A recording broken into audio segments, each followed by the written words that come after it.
average 94.3% for attendance. Our Asian students average 96.2%. Our African American students average 93.9%. While our Hispanic or Latino students are 95.5% attendance rate, and our white students average 95.6%.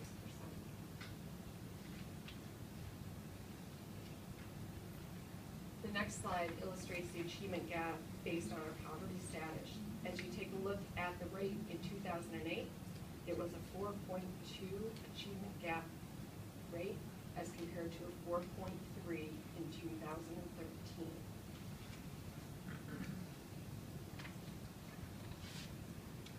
Additionally, we have data to illustrate the 12th graders on target to meet college readiness standards.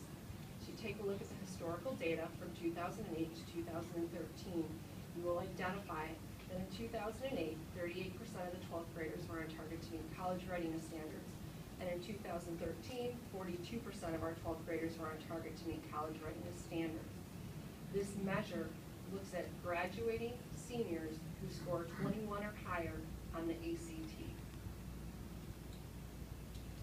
The next slide illustrates 12th graders on target to meet college readiness standards by subgroup. As we take a look at the data, historical data from 2008 to 2013, we identify that our Asian students in 2008 had a 57% of 12th graders on target to meet college readiness standards. In 2013, 64% of those students were on target to meet college readiness standards. 2008, 55% of our white students were on target to meet college readiness standards, and in 2013, 59% of those students on target to meet college readiness standards. In 2008, our African American students, 15% were on target to meet college readiness standards, and in 2013, 17%. For our Hispanic or Latino students, in 2008, 13% were on target to meet college readiness standards, and in 2013, 20% of the students are on target to meet college readiness standards. Next slide illustrates the high school dropout rate. In 2008, 3.2% was the average rate for school district U-46, and in 2013, that rate is at 2.1%. Additionally, the next slide shows the 2013 graduation rates, both the 4-year rate and the 5-year rate for each of the comprehensive high schools, as well as school district U-46's 4-year rate and 5-year rate for graduation, as it compares to the state of Illinois as well. Next slide will illustrate the 5-year graduation rates by subgroup.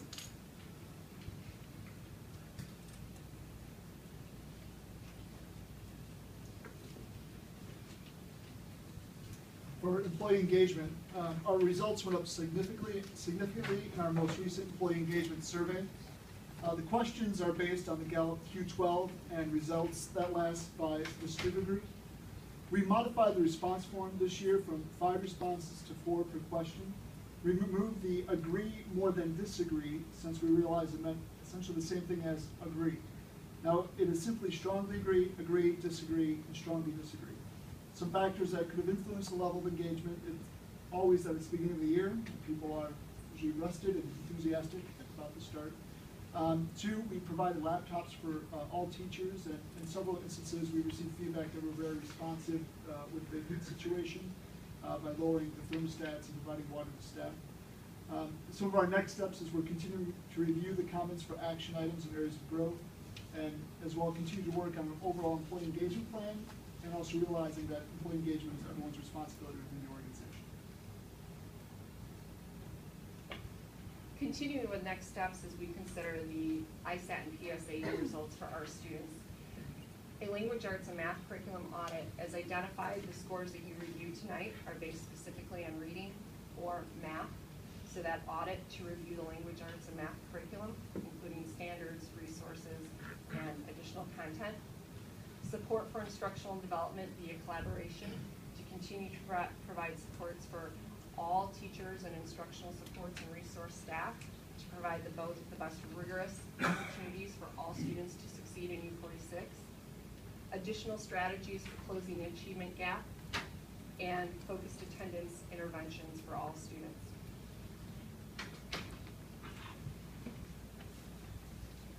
At this time, we can ask the board for any additional questions concerning the presentation.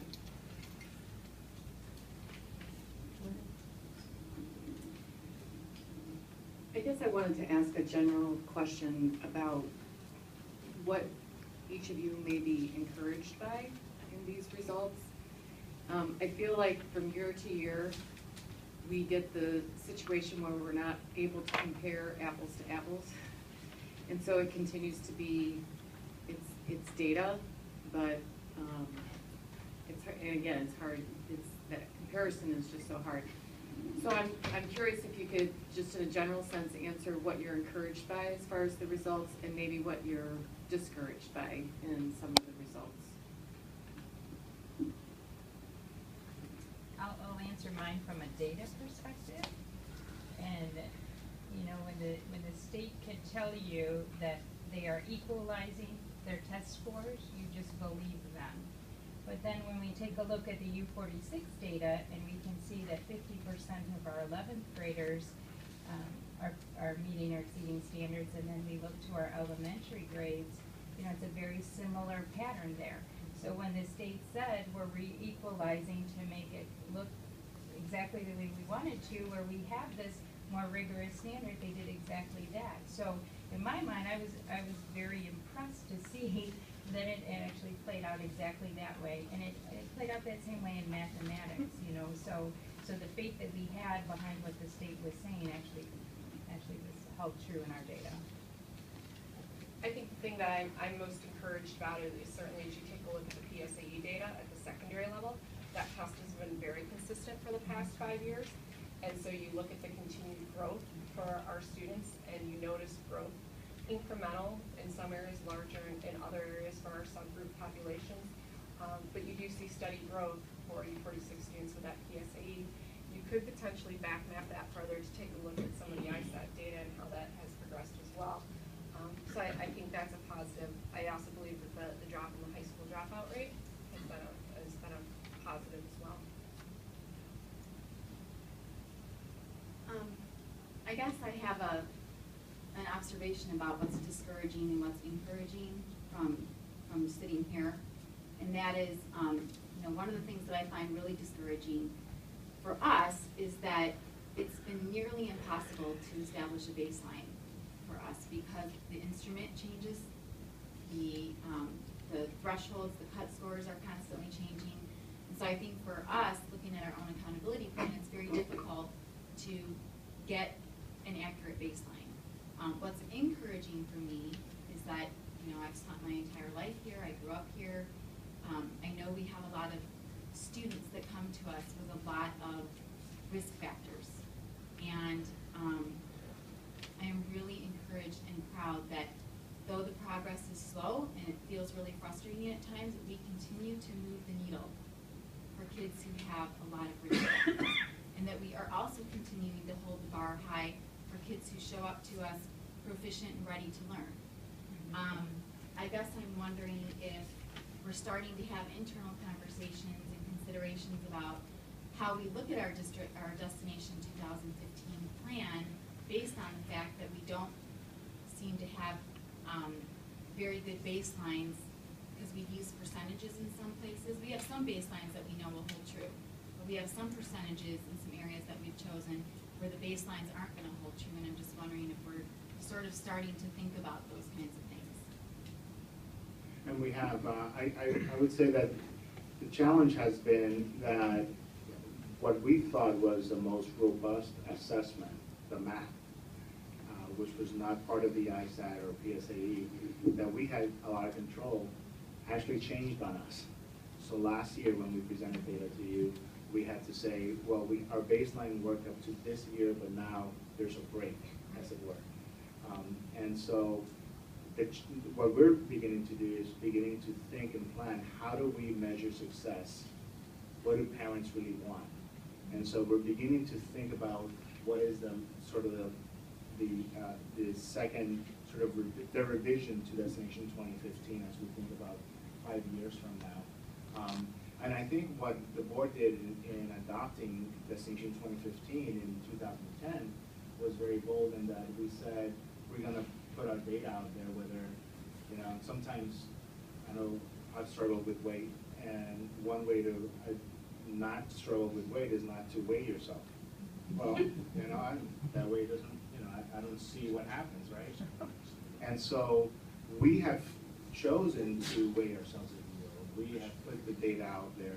We've made some progress. And we've put some really sort of counterintuitive kinds of measures together. So if you want your dropout rate to go down, you want to keep as many of your struggling students in school. If you would like to have your achievement levels go really high, it's very easy. All you gotta do is push all the underachievers out, and only the higher achiever kids take the assessments, and therefore your achievement levels go up. So you could play with the data but when you have attendance and dropout rates and achievement levels and fiscal responsibility of balanced budget at all in the same playing field, then you have a much more sort of harder road to take. So what we're going to do is we're beginning to think about what does it look like if we think about 5 years from 2015 or further. You know, you can't wait till 2015 to do it, but what would be the next level? And the challenge right now in all of our districts nationally is that we're beginning to teach toward the Common Core, but the assessments are old legacy assessments that we're still accountable for. So, so that's the challenge that we're also living with. We will provide some update to the board once we get sort of the structure in place. And to Board Member Kerber's point, and Dr. Torres's as well, I am really encouraged that we're seeing progress, although at times for certain measurements, it does feel like watching grass grow sometimes. And I'm ADD, so that particularly is hard for me. I don't have that long of an attention span. But nonetheless, I recognize it as progress in the face of, as we've discussed, I think what makes me really proud about U-46 is that we do educate all children.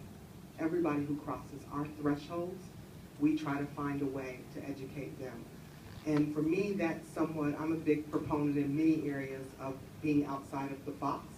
And a lot of times people try to push us into the box of what it looks like to educate kids and what our students look like, but we step out of the box, and every child that crosses our threshold has an opportunity in this school district to receive a quality education.